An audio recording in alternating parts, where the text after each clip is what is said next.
Yes, good morning all. So today our topic is collision theory. It is a topic of chemical kinetics, one of the important topic. So we'll see what collision theory is today. Okay. So in collision theory, before collision theory, we must know about the rate of reaction, right? We know that if you learn about the chemical kinetics, then you know about the rate of reaction. So rate of reaction is directly proportional to reactant, right? Rate of reaction is directly proportional to reactant. If the number of moles of reactant increases, then the rate of reaction is also going to be increases. So mainly rate of reaction depends on reactant, concentration of reactant. So we have many factors which affects the rate of reaction, like concentration of reactant. Along with the concentration of reactant, temperature is also going to affect. So one of the factor is temperature as well. So temperature also going to affect the rate of reaction. So with the concentration of reactant, we are going to get some rate equations. Some order of reactions we are going to get: zero order, first order, second order, half life, pseudo first order. With the concentration of reactant. Now we are going to show the temperature dependence of the rate of reaction. So rate of reaction depends on the temperature as well. So when we are going for the temperature, when I am increasing the temperature 10 degree, the rate constant of the given reaction is going to be approximately doubled. So whenever I am increasing the temperature by 10 degree, if I am increasing the temperature 10 degrees centigrade, then the rate constant K is going to be doubled each time. Like one example, we can say the decomposition of N2O5, nitrogen pentoxide. The decomposition of N2O5, if I take one example, decomposition of N2O5 will take place when we are going for this decomposition at 0 degree centigrade. It will take 8 days. You can see at 0 degree centigrade it will take 8 days to decompose. But when I am going at 25 degree centigrade, suppose, then I am increasing the temperature 25 degree centigrade, then this reaction takes only 10 minutes. So this is how the reaction is going to be affected by the temperature, that we can understand. So here temperature dependence of rate of reaction, is given by one equation. This particular temperature dependence of rate of reaction is mainly given by one equation, which we can understand very easily. So temperature dependence of rate of reaction can be understood by one equation. That equation is called Arrhenius equation. So what Arrhenius equation?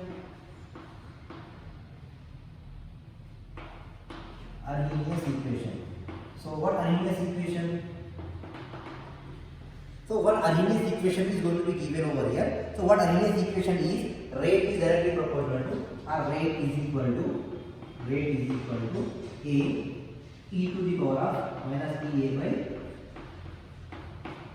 RT. This is the rate equation. So here given by Arrhenius. So here what A is nothing but Arrhenius factor.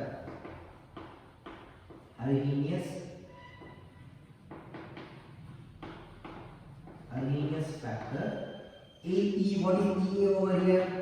EA is equal to activation energy.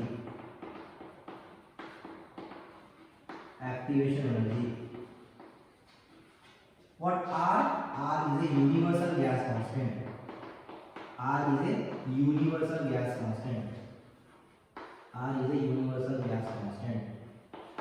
And what is T? T is temperature.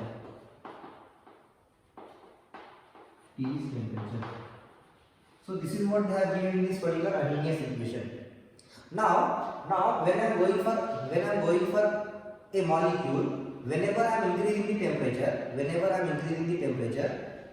kinetic energy of the molecule is increases.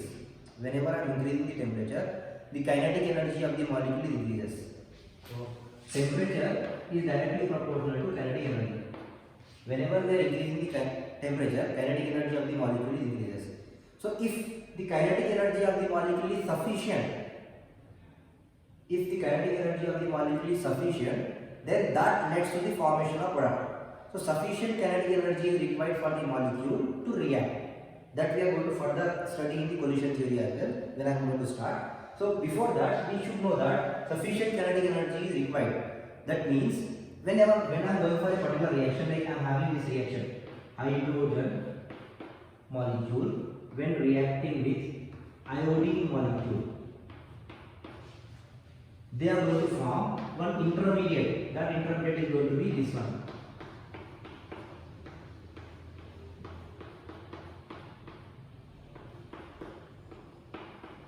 That means the bond between the hydrogen atom is breaking and bond between the iodine atom is getting break, and a new bond are going to form.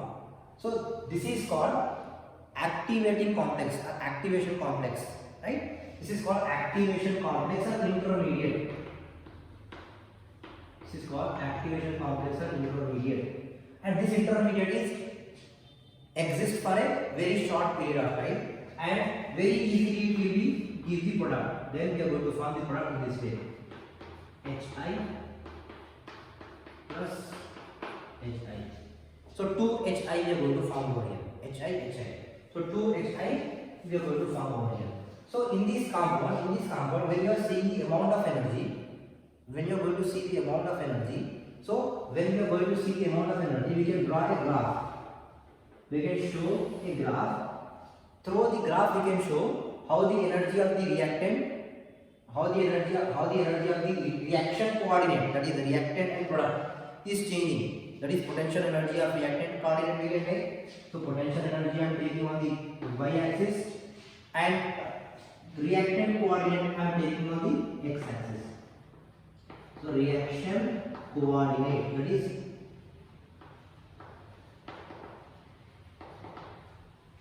reaction coordinate. So this is how, see, the potential energy of reactant, suppose reactant is H2 and I2. So H2 plus I2 is over here. H2 plus I2 is over here at this stage. Right? It is changing in their potential energy and they are going to this level, and again they are coming back and they are going to this level. This is what we have got, Hi. So this is what the product is. So say here we are going to form intermediate. Here we are going to form intermediate. Activation complex or activated complex. So this is the activated complex. So here H2 and I2 is converting into activated complex. The energy, the potential energy, the energy required to convert this H2 into activated complex, this energy is called as activation energy. So the kinetic energy required to convert this H2 plus I2 molecule into the intermediate is called activation energy. So activation energy, increasing the potential energy, nothing but activation energy, which is increasing from reactant to intermediate. Now after the intermediate, once formed, this intermediate is going to keep the product very readily. Now if you compare the potential energy of this reactant is higher than product, that means you can say from this reaction the amount of energy is released. So the amount of energy is released to give the product, but in between they are going to form a high energy intermediate.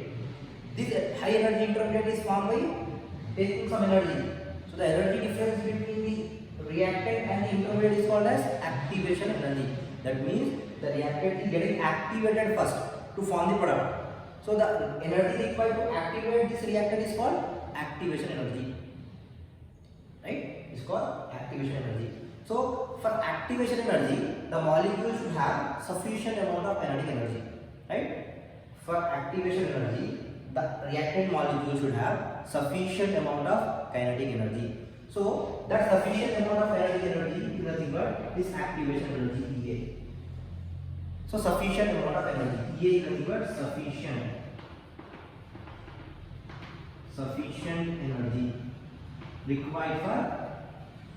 energy required for converting the reactant molecule into intermediate.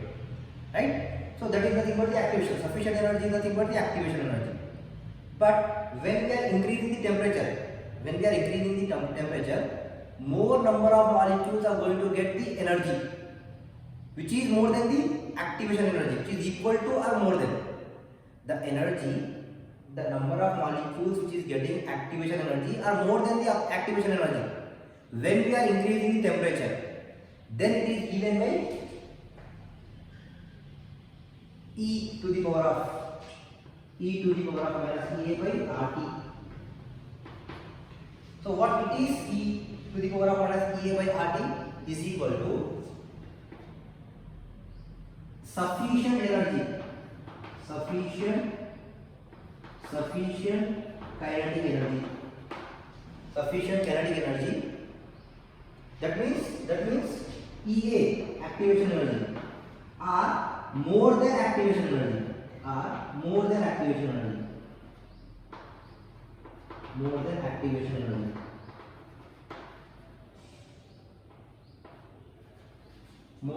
energy. So first of all we need sufficient energy to activate the reactant. So that sufficient energy is called as activation energy. If you are increasing the temperature, most of the molecules get sufficient energy or more than activation energy. Most of the molecules get activation energy and more than activation energy. Why? Because of the increase of temperature. So the amount of product that you are going to form is also going to be increases. So rate constant is going to be doubled that time. So from that we can say, with increasing temperature, Arrhenius is giving this factor E to the power of minus EA by RT, which is nothing but the amount of some extra amount of molecules are associating, with activation energy or more than activation energy. So that is also can be explained by using one graph. So that also I need to show you. Okay, so I am just working this particular graph. Suppose I am just giving a graph where we have temperature, and kinetic energy. So suppose I am taking temperature on the y-axis and kinetic energy on the x-axis. So this is what we are giving a particular temperature.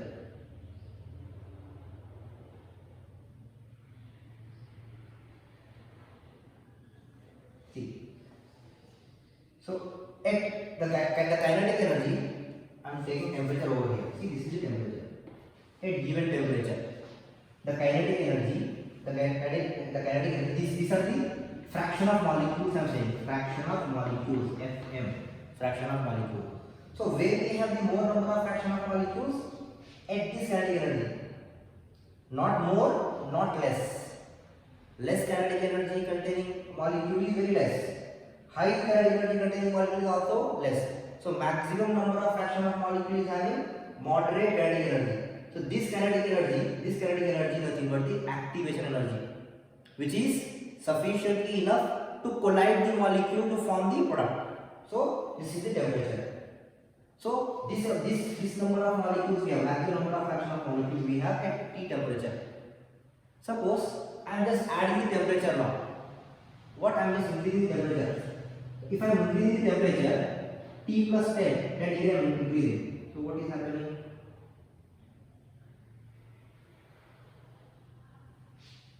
This is what T plus 10. 10 degree temperature is raised. What will happen? Now you can see the number of molecules which is more at the particular side is just moving towards the more kinetic energy side. So here maximum molecule, see these molecules are moving onto the higher kinetic energy level. That means more number of molecules is getting more kinetic energy. The kinetic energy is equal to activation energy or more than that. So number of molecules which is getting the kinetic energy that is equal to activation energy or the kinetic energy which is more than activation energy is increases when we are increasing the temperature. That means that temperature dependence activation energy is given by this Arrhenius equation. By using this factor, instead of EA, they are taking E to the power of minus EA by RT. So instead of this term, we are using this total term when we are saying that the given reaction is temperature dependent when we are increasing or decreasing the temperature. So in the Arrhenius concept we are using this term. That is what we have, how temperature is dependent on the particular rate constant or particular rate of reaction, how it is going to depend. So rate constant is every time is going to be doubled in the given reaction when we are increasing the temperature by 10 degree. So that is what we have explained using Arrhenius equation. So what is Arrhenius equation now? Now after that directly we can move for the collision theory. What collision theory is saying? So for a particular reaction, when we are going for a reaction, so let me rub this first. So here we have few points to remember for the collision theory. What collision theory is saying? Collision theory says the number of the molecules which is going to react for the reaction, they need to collide with each other, right? First of all, what they are saying, the reactant molecules are, they are saying that assumed to be as a hard sphere. What they are saying, the reactant molecules are assumed to be hard sphere. They said, collision theory says the reactant molecules are assumed to be hard sphere. So next point says these reactant molecules are colliding with each other in order to form the product. What they are going to do? They are colliding. They are colliding with each other. They are colliding with each other. Right? Now the number of collision per second per unit volume. The number of collision per second per unit volume. The number of collision per second per unit volume is called threshold per second per unit volume is called collision frequency. Collision frequency Z. The number of collision per second per unit volume is called collision frequency, which is denoted by a capital letter Z. Collision frequency, which is denoted by capital letter Z. For a bimolecular reaction, if I am going for a bimolecular reaction, which is from A plus B give rise to product.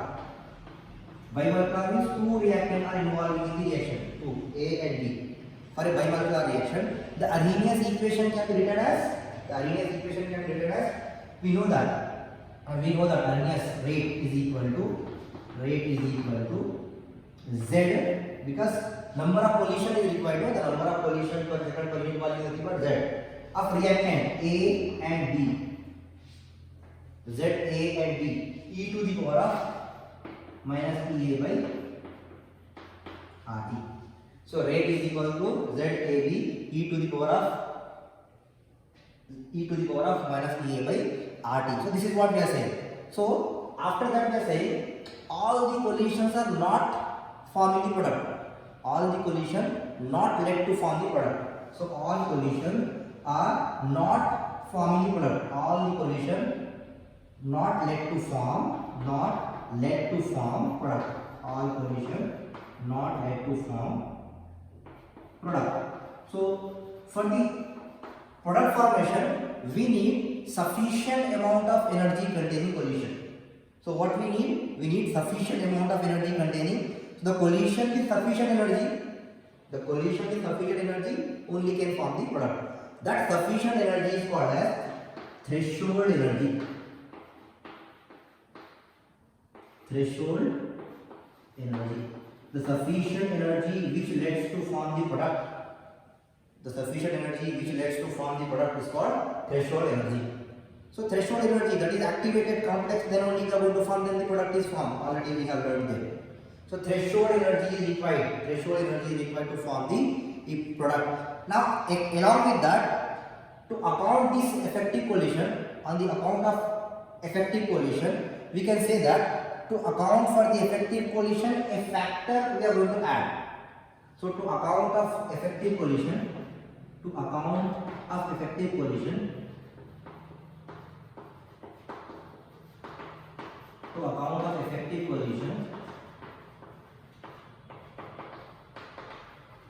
a factor P is added.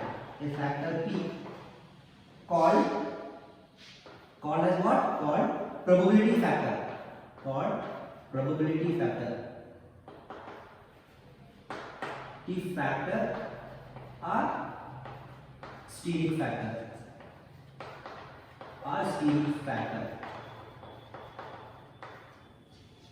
To account of effective collision, a probability factor P called probability factor, a factor P we are adding called probability factor or steric factor. Maybe some steric hindrance is also going to be take parts when the molecules are going to be collide and the new species come and attack to the given compound. So for that, a probability factor and steric factor has to be added in the given Arrhenius equation. Then the rate equation becomes equal to. I'm just writing this. Then the rate equation becomes equal to what? R is equal to, that is rate is equal to P ZAB e to the power of minus TA by RT. The equation becomes this. So this is what we have to add for the effective collision, to account for effective collision. To account of effective collision or to account for effective collision, I wrote down. To account for effective collision, a factor P we are adding in the given rate equation. Then one more point over here we have to add. So what is that point? The proper orientation is also required.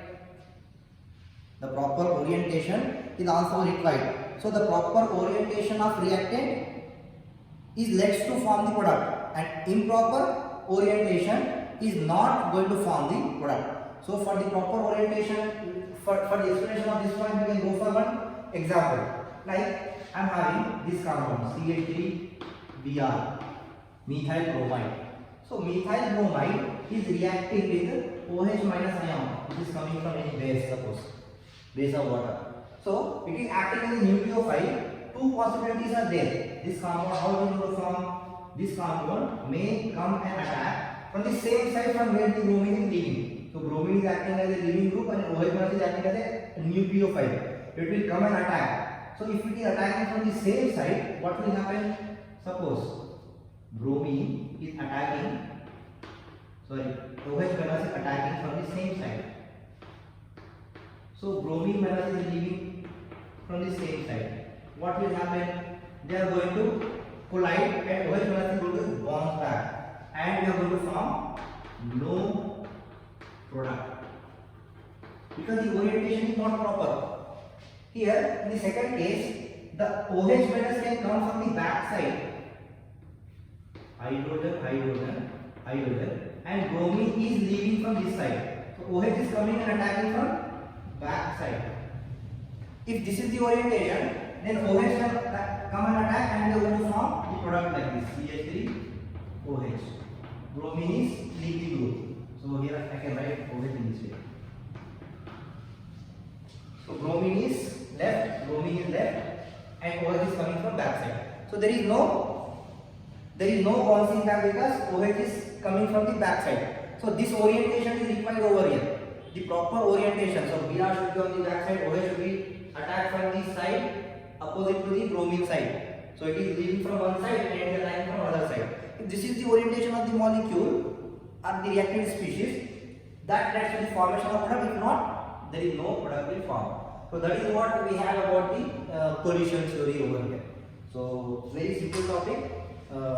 These many points you have to write for this particular theory. Remember that. So if you like this particular video, then don't forget to like and subscribe our channel, and say us if you have any video you require. Like if you have any requirement of video, just say us. We are going to make more video which you ask.